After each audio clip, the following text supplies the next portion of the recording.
In this lecture, we'll be covering pages 267 to 277. It's about the medieval church. The two things, the standards that we're looking at, are changes in religious thought and institutions and attitudes towards the church. This particular section is about the power struggle between the church and what were called secular leaders. Secular meaning the kings versus the church in a simple form. So in the late medieval church, the papal monarchy established by Pope Innocent III, pay attention to these names. We're going to be using these to string along a timeline of popes and different kings to keep all of this straight. He strengthened the church politically but weakened it spiritually. This right here is where the Renaissance will, not the Renaissance, the Reformation will come into play. His successors tightened and centralized church legal proceedings, elaborated clerical taxation, broadened papal powers of appointment. This key idea here about is taxation. Because when it comes down to it, this is economics, and the ability to tax and collect money is a source of power. And the demise of the Hohenstaufen took away galvanizing enemy of the church and made it vulnerable. Boniface VIII and Philip the Fair. He's also known as Philip the Fourth, which can be confusing. These two names are important. We're going to string along these timelines as we go through. So the French and the English kings wanted to, what did they want to do? They wanted to raise taxes on the clergy. Obviously, the church is not going to be supportive of that idea. So that puts Boniface VIII and Philip the Fair in contrast to each other. And so Boniface says that only the Pope can give consent for taxes. Well, that's pretty neat because he is the Pope. So that's basically saying only I can raise taxes. So now you have Philip the Fair cuts off money to Rome, and Boniface concedes. This is important because this is showing how the king and secular government is pushing their muscle against the church. So now Boniface decides to pass this, the Unum Sanctum. He confronts Philip and ramps up asserting subordination of temporal to spiritual power. Okay, what does that mean? That means that the church is higher than the kings. And in further explanation, that means that God is above the kings, and that the Pope is God's representative on earth. The end result,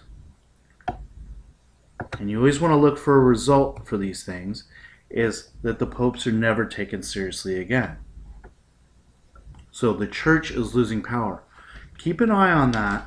This is a common theme. I'm going to keep using the word theme. It's a theme running through where kings or governments or nations take the place of the church in terms of power. This is a statue of Boniface. This is a pretty cool picture. It's a picture of the Pope's ring that all popes wear. Okay, the Avignon papacy. Pope Clement moves papal court here to escape the strife of Rome. To get needed revenue, papal taxes go up. Okay, keep an eye on this. Papal taxes, this means papal, another word for papal is church. And the sale of indulgences. This is a key word. It's going to be really important in chapter 11. Indulgence is where you pay for your sins. Great way to raise money. So Pope John the 22nd is the most powerful of these Avignon popes. Now John Wycliffe and John Huss are people that are going against the church. These two names are important, and to keep them straight, Lollards were followers of Wycliffe. This is a great vocabulary question. Who were the Lollards? They were followers of Wycliffe. What country was Wycliffe from? He was from England. These are little cues to help you keep everything straight. And he fought for the rights of royalty against the church. He challenged indulgences, that's paying for sins, and papal infallibility, which means that the Pope can never be wrong. Another key word in here is transubstantiation. Okay, and this is a word, it's a practice, it's ecclesiastical term of how you take communion and what it represents in a simple form. The Hussites were followers of Huss. Pretty simple. And they were similar to them, but he is from Prague, which is in modern-day Czechoslovakia. So he's in Eastern Europe. So, great questions on here. That's why you see a lot of yellow. Who were the followers of Wycliffe? The Lollards. What country was Wycliffe from? He was from England. Who were the followers of Huss? They were the Hussites. Where was Huss from? He was from Prague, which is in Eastern Europe.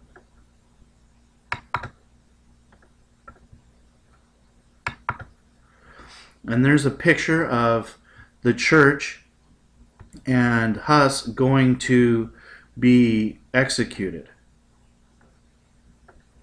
Now, sometimes I confuse Huss with this person because they look very similar, but this is Bobby. This isn't Huss. This is an interesting page. These are all the different forms of torture. And you can see all the... This is one of the areas in your book where I would personally look at it and read what the different things. You can see people getting pulled on the rack and all kinds of different things. And this is where I will stop this part at the Great Schism.